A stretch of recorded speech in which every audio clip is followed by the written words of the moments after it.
Okay, आज का जो हमारा विषय है, मेरे साथ इसे दोहराएं। शब्द और कार्य में गवाह होना। इस विषय के ऊपर हम मनन करेंगे और इसके आधार पर आज हम कुछ समय सीखेंगे। शब्द और कार्य में गवाह होना।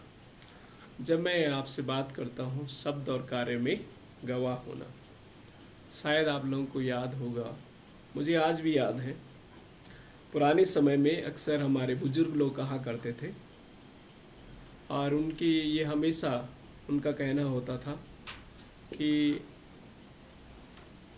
जो मेरे शब्द हैं वो टल नहीं सकते हैं। कोई भी अगर वो बात करते किसी से, या बहुत ही सिंपल शब्दों में कहा जाए तो जब भी पुराने समय में शादी की बात हुआ करती थी तो बच्चा छोटे ही होते थे, लड़का या लड़की बहुत ही छोटे होते थे, बट बुजुर्ग पहले से कह देते थे कि ये मेरी बहू होगी और ये मेरा दामाद होगा। इस प्रकार से उनके शब्द पहले से ही उन्होंने तय कर देते थे। भले जब वो जवान हो जाते थे वो कोशिश भी करें कि ना करना चाहें शादी, पर जो बुजुर्गों के जो शब्द होते थे वो पत्थर के पर लकीर के समान थे, वो बदल नहीं सकते।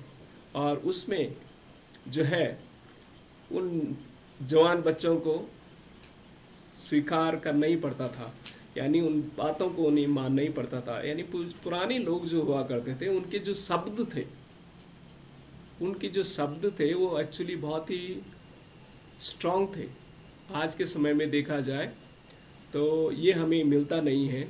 लोग शब्द बदलते हैं, इंसान भी बदल जाते हैं, पर पुराने समय में ऐसा नहीं था। पुराने समय में जो शब्द बुजुर्गों ने कह दिया तो पत्थर में लकीर के समान थे, वो टल नहीं सकते। उनकी जान चली जाए लेकिन उनका वचन नहीं चाहते थे। तो ऐसा पुराने समय में हुआ करता था और उसी प्रकार से वो यही चाहते थे कि जो हमारे जो शब्द हैं ये जो पीढ़ियों तक बने रहें, बदले ना। वचनों में, उनके शब्दों में वो बहुत ही स्ट्रांग हुआ करते थे और यही एक गवाही जैसे बन जाती थी। आज भी हमें याद है, हम लोग कहा करते थे कि दादाजी के जो शब्द हैं वो बदल नहीं सकते हैं, इसलिए जो उन्होंने कह दिया वो तो फाइनल है। तो वो जो उनसे हमने सुना था उन चीज़ों को हम अपने दिल में, अपने दिमाग में बैठा देते थे। हमें मालूम है वो डिसीजन चेंज नहीं हो सकता जो उन्होंने कह दिया। तो उनके जो शब्द थे वो बहुत ही कार्यशाली होते थे और वो एक गवाही भी बन जाती थी बच्चों के लिए, आने वाली जनरेशन के लिए। पर यहाँ पर आज जो परमेश्वर के वचन से हम सीखने जा रहे हैं, मेरे साथ जब आप निकालेंगे डैनियल की पुस्तक, उसका 6 अध्याय और उसका 25 वचन से लेकर 28 वचन तक, तो यहाँ पर जो पहली बात आज हम सीखेंगे इस वचन के पाठ से वो है सत्य जीवित परमेश्वर का गवाह होना। सत्य जीवित परमेश्वर का गवाह होना। तो यहाँ पर जब इस पूरे 6 अध्याय को आप पढ़ेंगे, यहाँ पर एक घटना है। परमेश्वर का दास डैनियल नबी बहुत ही ईमानदार, बहुत ही विश्वास योग्य और बहुत ही जिम्मेवार एक अधिकारी था। और जब इस 6 अध्याय को आप पढ़ेंगे तो वहाँ राजा दारा, जो फारस देश का एक राजा था, और इस राजा के 120 अधिकारी थे और उन अधिकारियों के ऊपर डैनियल जो है ये अध्यक्ष था, यानी मुख्य पद में डैनियल वहाँ पर था।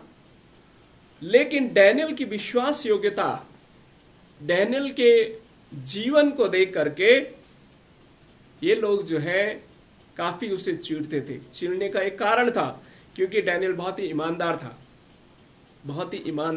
था। और राजा, इवन जब आप पढ़ेंगे, राजा चाहता था कि पूरे फारस देश के ऊपर डैनियल जो है सबसे ऊंची पदवी में रहे और वही उसका शासन करे, क्योंकि उसकी ईमानदारी, उसकी वफादारी, उसका अच्छा कार्यशैली, उसका जीवन देख करके राजा प्रभावित हुआ। और लेकिन इस बात को लेकर के वहां के जो अधिकारी थे, वहां के जो अध्यक्ष थे, वहां के जो हाकिम थे, वहां के जो न्याय थे, वहां के जो गवर्नर थे, वे लोग इस बात से बहुत ही जलन रखते थे, जलते थे। जलने का कारण यही है क्योंकि शायद वो बेईमानी करना भी चाहें तो डैनियल उन सब बातों का खंडन करता और डैनियल उस सब बातों को राजा को बता देता कि ये व्यक्ति ने बेईमानी की है, ये व्यक्ति इस प्रकार से कार्य करता है, ये बेईमान व्यक्ति है। तो इन लोगों ने कहा एक योजना बनाए, अब क्या किया जाए, ये व्यक्ति तो बहुत ही ईमानदार है, बहुत ही विश्वास योग्य है। अब इस ईमानदार व्यक्ति को अगर फंसाना है तो बेईमानी में तो फंसा नहीं सकते, कैसे फंसाएंगे, क्योंकि बेईमानी कभी करता नहीं है। उन्होंने एक योजना बनाई कि एक ऐसा योजना, एक ऐसा नियम कानून, राजा से कहा कि ऐसा नियम बनाओ कि 1 महीने तक अगर कोई व्यक्ति दूसरे ईश्वर की उपासना या प्रार्थना करे तो उसे शेर के जो मांद है या शेर का जो गुफा है उसके अंदर उसे डाल दिया जाए, उसे मौत दी जाए। तो राजा ने कानून बना दिया। राजा ने सोचा भी नहीं कि उसका जो अध्यक्ष, प्रिय अध्यक्ष डैनियल है, उसको इसका नुकसान उठाना पड़ेगा, क्योंकि राजा को भी इस बात का मालूम नहीं था। लेकिन होता क्या है, जब ये योजना बन जाती है, ये कानून बन जाता है, राजा की सील उसमें लग जाती है, तब उन्होंने कहा, उन्होंने फाइंड आउट किया। डैनियल अपनी जब आप 6 अध्याय पढ़ेंगे, 10 पद पढ़ेंगे, उसमें लिखा है डैनियल अपने समय के अनुसार दिन में 3 बार प्रार्थना किया करता था। और उन्होंने उसको देखा, राजा को उसकी सूचना दी। राजा एक्चुअली उसे बचाना चाहता था, लेकिन इन हाकिमों ने, 120 जो हाकिम थे, अधिकारी थे, गवर्नर थे, न्याय थे, इन लोगों ने राजा को चेतावनी दी, आप अपने नियम कानून को बदल नहीं सकते हैं। जो नियम आपने निकाल दिया है उसको बदला नहीं जा सकता है। तो राजा ने कहा डैनियल को शेर की जो मांद है वहां डालने का राजा ने भी इजाजत दे दिया। लेकिन राजा ने एक शब्द कहा, डैनियल, जिस परमेश्वर की तू उपासना करता है वही परमेश्वर तुझे बचाएगा। और डैनियल को शेर की उस गुफा में या मान में डाला जाता है। लेकिन लिखा हुआ है राजा पूरी रात सो नहीं पाए, योजना बना कैसे उसे बचाया जाए, राजा भी उसे बचा नहीं पाया। और जब वो गुफा के अंदर था, सुबह जल्दी राजा उठता हुआ उस गुफा के पास जाता है या उस शेर की मान के पास जाता है और कहता है, हे डैनियल, जीवित परमेश्वर के सेवक दास, क्या तेरे परमेश्वर ने तुझे अभी भी बचा के रखा है?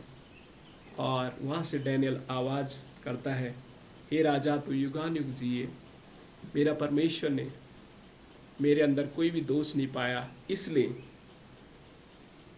मेरे परमेश्वर ने अपने दूत को भेज करके मुझे बचाया और मैं जीवित हूँ।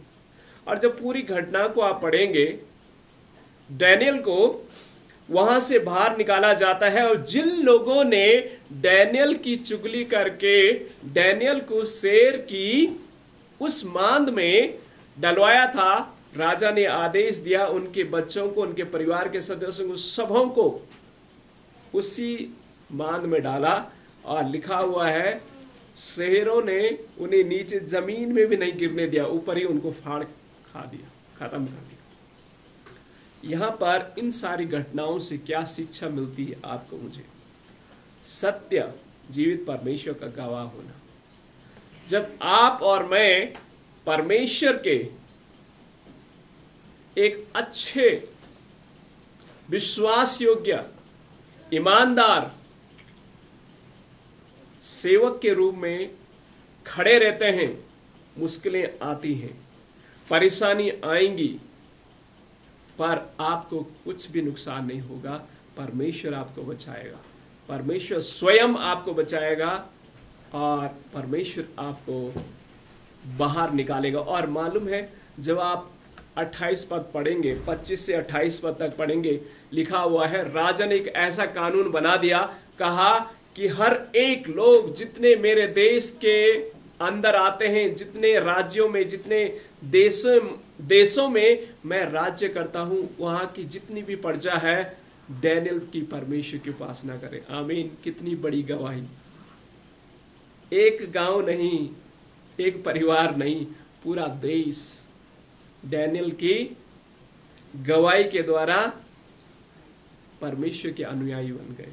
मजबूरन एक कानून बन गया, उनको अनुयायी बनने के लिए विवश किया गया। सत्य और जीवित परमेश्वर का गवाह बनना इतना आसान भी नहीं है। डैनियल के समान चुनौतियों से होकर के जाना पड़ता है। पर क्या आप और मैं डैनियल के समान मजबूती के साथ अपने विश्वास को थामे हुए हैं? क्या आप और मैं डैनियल के समान अपने जीवन को परमेश्वर के पास समर्पित किए हुए हैं? अगर नहीं है तो ये आज आपके लिए मेरे पाठ है जो परमेश्वर सिखाना में चाहता है डैनियल के जीवन से। देखिए, डैनियल कोई याजक नहीं था, डैनियल एक काम करने वाला व्यक्ति था, एक अधिकारी था। एक अधिकारी होने के बावजूद भी डैनियल ने परमेश्वर की गवाही दी, और छोटी गवाही नहीं दी, बहुत जोखिम उसने उठाया, और उस जोखिम, उस कष्ट को उठाने के बाद परमेश्वर ने उसकी मदद और सहायता की। देखिए, आप थोड़ा सोचिए, 120 लोग एक साथ हैं और आप अकेले हैं, तो आप क्या कर सकते हैं? क्या कर सकते हैं? 120 लोग आपके खिलाफ हैं और आप अकेले हैं। डैनियल को देखिए, साहस देखिए उसे, फिर भी घबराया नहीं। उसे मालूम है मैं अकेला हूं, लेकिन मेरा परमेश्वर मेरे साथ है। शायद आप घर से अकेले प्रभु में होंगे, आपका पूरा परिवार, गांव के लोग शायद आपके खिलाफ हो जाए, याद रखना परमेश्वर आपके साथ है। आमीन। जिनके साथ परमेश्वर है, उनके विपरीत अगर हजारों लाखों की संख्या में भी लोग हो जाएं, आपका कोई नुकसान नहीं कर सकता। मनुष्य उसके खिलाफ थे, इवन शेर, आप समझ सकते हैं, जानवरों को कौन समझाएगा? इंसान को तो देख करके तरस आ भी जाता है, एक बार अकेला व्यक्ति है, चलो रहमत कर लो, लेकिन जानवरों को किसी पर रहमत नहीं आता है, कोई तरस नहीं आता है। लेकिन देखो, शेर भी उसका कुछ नहीं कर पाए। क्यों? क्योंकि परमेश्वर ने अपने दूत भेज करके उसकी मदद और सहायता की। तो संदेश आपके लिए, मेरे लिए है, जो परमेश्वर के नजदीकी में रहते हैं, जो परमेश्वर की उपस्थिति में रहते हैं, जो लोग परमेश्वर से प्रार्थना करते हैं, उसकी आराधना करते हैं, उसकी संगति में रहते हैं, उनके जीवन में कितने भी कष्ट मुश्किलें क्यों ना आ जाएं, आखिर में वही विजय होगी। आमीन। सत्य जीवित परमेश्वर की गवाह होना। प्रियो, परमेश्वर की गवाही के लिए हमेशा खड़े रहें, प्रभु के लिए हमेशा खड़े रहें। जब आप सत्य का जीवन जीते हैं, जब आप ईमानदारी का जीवन जीते हैं, आपके चारों तरफ बेईमान हो सकते हैं, जहां आप कार्य करते हैं शायद वहां 8-10 चोर आपके सामने होंगे, है ना? आपको एक बार लगेगा, अरे उसने चोरी कर ली, मैं भी थोड़ा उठा लूं तो क्या नुकसान है? कई बार ऐसा मन में आता है। याद रखना, बेईमानी ना करें, क्योंकि परमेश्वर बेईमानों का परमेश्वर नहीं है, परमेश्वर ईमानदारों का है। ईमानदार लोग, उनको कष्ट तो होता है, मुश्किलें आती हैं, लेकिन परमेश्वर उनके साथ रहता है। और आप थोड़ा सोचिए, डैनियल सबसे बड़ा अधिकारी भी बना और सब लोग उसके अंडर में रहने लगे। जो उसके खिलाफ थे, उनका नष्ट राजा ने स्वयं किया। यानी आपके लिए लड़ने वाला परमेश्वर है, आपके पक्ष में परमेश्वर खड़ा होने वाला है। लेकिन उसका स्ट्रॉन्ग गवाही के लिए खड़े रहें, ईमानदारी के साथ, डैनियल के समान, डैनियल के समान। कभी बदले ना, कभी बदले ना, अपनी ईमानदारी का जीवन जो है कभी ना खोए, कभी बेईमानी ना करें। बेईमान लोग कुछ समय के लिए फलते फूलते तो हैं, लेकिन उनका अंत बहुत ही शीघ्र हो जाता है, बहुत ही जल्दी उनका पतन हो जाता है, उनका खात्मा हो जाता है। लेकिन जो सत्य में जीते हैं, ईमानदारी का जीवन जीते हैं, वो हमेशा हमेशा के लिए जीवित रहते हैं और उनकी गवाही दूसरों के लिए भी आशीष का कारण बनती है और वो हमेशा हमेशा के लिए जीवित रहते हैं। तो पहला पाठ जो है हमने डैनियल के जीवन जो सीखा है वो है सत्य जीवित परमेश्वर का गवाह होना। तो ईमानदार रहें, हर एक चीज में ईमानदार रहें, प्रभु के प्रति ईमानदार रहें, अपने परिवार के प्रति ईमानदार रहें, अपने रिश्तेदारों के प्रति ईमानदार रहें, अपने परिवार के प्रति ईमानदार रहें और अपने कार्य के प्रति ईमानदार रहें और परमेश्वर की गवाही के लिए हमेशा तैयार रहें और परमेश्वर आपकी मदद करेगा और सहायता करेगा। दूसरी बात, जो प्रेतों के काम उसका 4 अध्याय हमने पढ़ा, प्रेतों का काम उसका 4 अध्याय उसके 23 पद से लेकर 31 पद तक हमने पढ़ा। इसमें जो दूसरी बात हमें सीखने को मिलती है वो है पवित्र आत्मा गवाही देने का साहस देता है। पवित्र आत्मा गवाही देने का साहस देता है। तो यहां पर यह घटना इस प्रकार से है, पतरस और अन्य चेले वो प्रभु यीशु मसीह की गवाही जो है बड़ी दृढ़ता के साथ दे रहे थे। उन्हें जब परमेश्वर का आत्मा का अभिषेक उनके ऊपर उतरा, प्रेतों का हम उसके 2 अध्याय के जब पढ़ते हैं, पवित्र आत्मा जब सामर्थ के ऊपर उनमें उतरा तो ये लोग जो हैं प्रभु यीशु मसीह के गवाह बनने के लिए एक अभिषिक्त परमेश्वर के दास बनते हुए प्रभु की गवाही देते चले गए। और 3 अध्याय भी हम देखते हैं, एक अंधा था, लंगड़ा था, बचपन से वो लंगड़ा था और ये मंदिर के आगे हमेशा भीख मांगा करता था। और यहाँ पर पतरस ने और यूहन्ना ने जब मंदिर में प्रार्थना करने के लिए जा रहे थे तो इस व्यक्ति को, इस लंगड़े को जो है उन्होंने चंगा किया।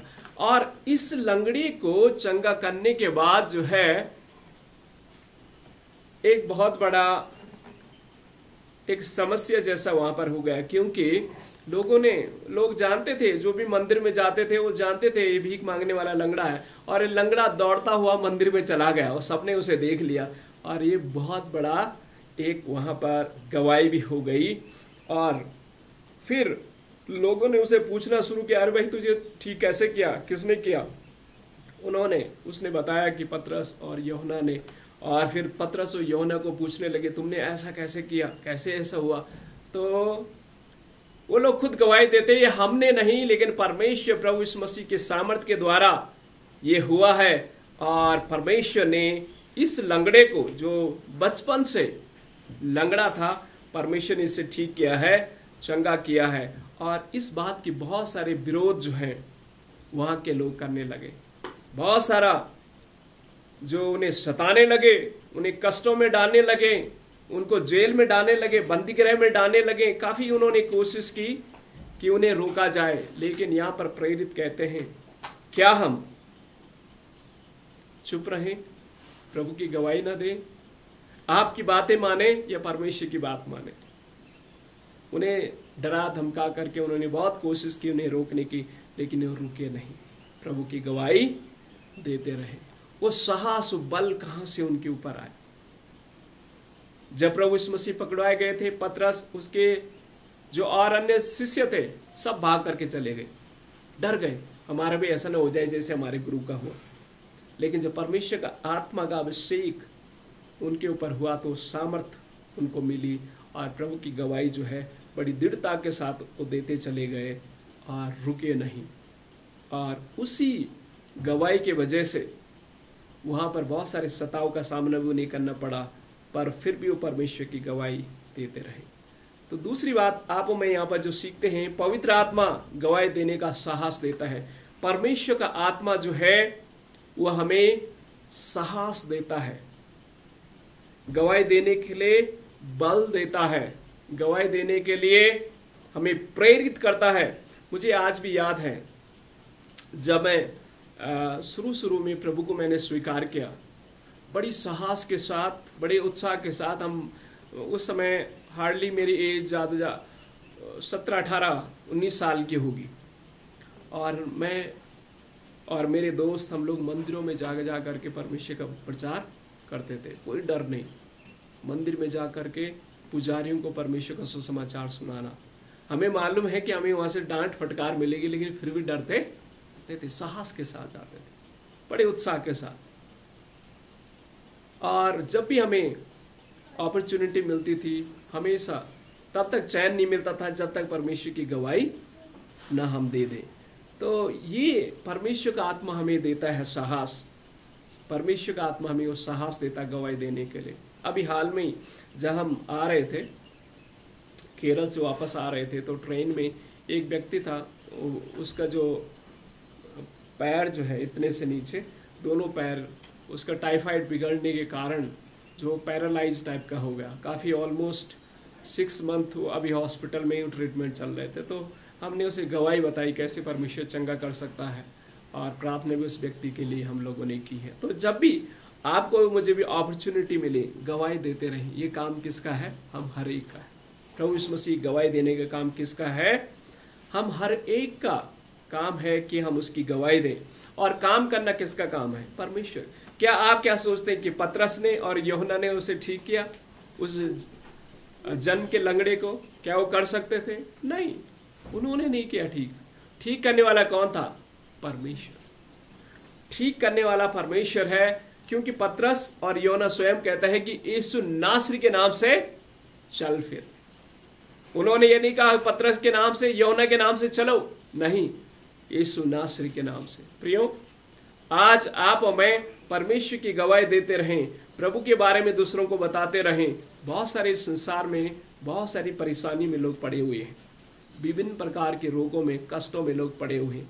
यह आपकी जिम्मेवारी है, मेरी जिम्मेवारी है, दूसरों को प्रभु के बारे में बताएं, गवाही दें। आपका काम है गवाही देना, आपका काम है प्रभु के बारे में दूसरों को बताना। प्रभु का काम है चमत्कार करना। आप और मैं चमत्कार नहीं कर सकते। चमत्कार कौन करता है? परमेश्वर करता है। तो आपका और मेरा काम क्या है?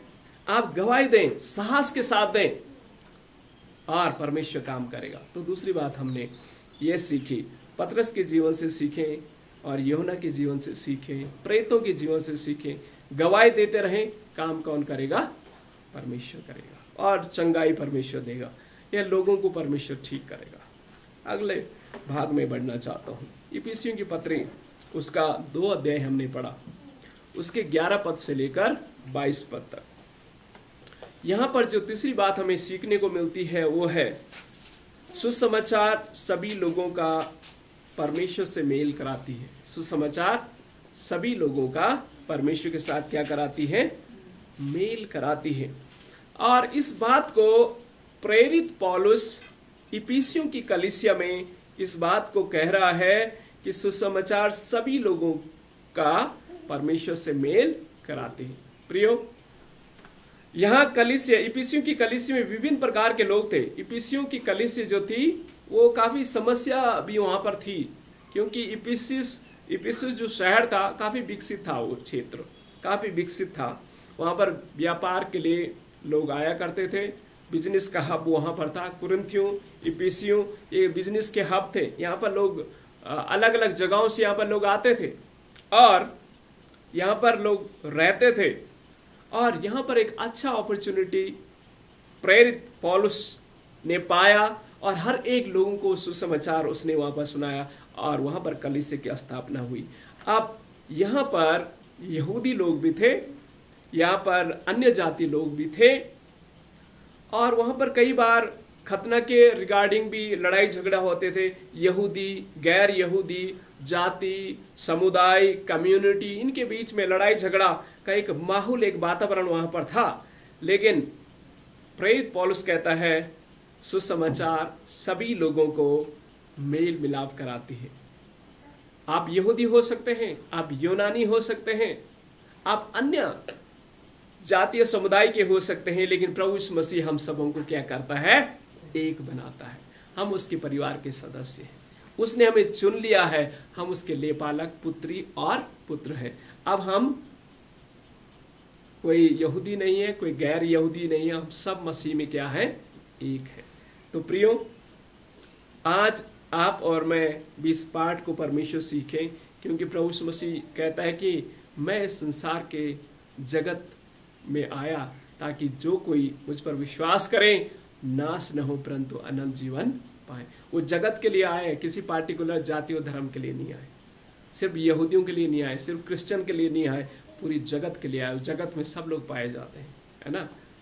नेपाली भी पाए जाते हैं, बिहारी भी पाए जाते हैं, पहाड़ी भी पाए जाते हैं, पंजाबी भी पाए जाते हैं, हर एक इस संसार में लोग पाए जाते हैं। तो हर एक के लिए कौन आए, प्रभु यीशु मसीह आए। तो प्रभु यीशु मसीह हमारा सबका क्या कराते हैं, मेल मिलाप कराते हैं, और हम उसके पुत्र और पुत्रियां बन जाते हैं, क्योंकि उसने अपने पाक और पवित्र लहू के द्वारा हमें खरीदा। और आज आप देखेंगे पूरी कलीसिया बिलीवर चर्च में भी बहुत सारे लोग हैं, बहुत सारे जाति धर्म के लोग हैं, देश विदेशों के लोग हैं। जब हम एक साथ आते हैं, एक परिवार का हिस्सा बन जाते हैं। इसी प्रकार से कलीसिया में जब हम सब आते हैं तो हम उस परिवार का हिस्सा बन जाते हैं। तो हम में कोई विभिन्न नहीं है। सुसमाचार, उस सुसमाचार क्या है, प्रभु यीशु मसीह हमारे लिए मारे गए, गाड़े गए, तीसरे दिन जिंदा हुए और आज भी जिंदा है। और जब हम उस पर विश्वास करते हैं तो हम उसके पुत्र और पुत्रियां कहलाते हैं। लास्ट अंतिम बात कह करके मैं समाप्त करना चाहता हूँ। मत्ती उसका 10 अध्याय उसका 5 पद से लेकर 16 तक हमने पढ़ा, और इसमें जो चौथी बात हमें सीखने को मिलती है वो ये है, सुसमाचार प्रचार के लिए नियुक्त किए गए। सुसमाचार प्रचार के लिए नियुक्त किए गए हैं। जब इस पूरे भाग को आप पढ़ेंगे, प्रभु यीशु मसीह ने अपने 12 शिष्यों को बुलाया और उन्हें कहा कि आप लोग सुसमाचार प्रचार करने के लिए जाओ, गांव गांव जाओ। जो तुम्हें स्वीकार करें उन्हें आशीष दो, जो तुम्हें स्वीकार ना करें वहां से आप पैरों की धूल झाड़ते हुए कहीं दूसरी जगह जाओ, जो आपको स्वीकार करें। तो आप और मैं, हर एक लोग जो प्रभु पर विश्वास करते हैं, ये हर एक की जिम्मेवारी है। उस समय प्रभु यीशु मसीह ने 12 को चुना था, लेकिन आज जितने भी आप कलीसिया में हैं, हम सबों को किसने चुना है, परमेश्वर ने चुना है। आप उसकी पुत्र और पुत्रियां हैं, हम उसके लोग हैं। तो ये हमारी जिम्मेवारी भी है कि हम जाएं और उसकी गवाही दें, उसके बारे में बताएं। अब उसकी गवाही क्या है, उसकी गवाही ये है कि वो मारा गया, गड़ा गया, तीसरे दिन मुर्दों से जिंदा हुआ और आज भी जिंदा है। वो आपसे प्रेम करता है, वो हर एक से प्रेम करता है। किसी एक जाति और मजहब का परमेश्वर ने वो सब का है, क्योंकि वचन कहता है यूहन्ना 3:16, परमेश्वर ने जगत से ऐसा प्रेम किया कि अपना इकलौता पुत्र दे दिया, ताकि जो कुछ उस पर विश्वास करे नाश न हो परंतु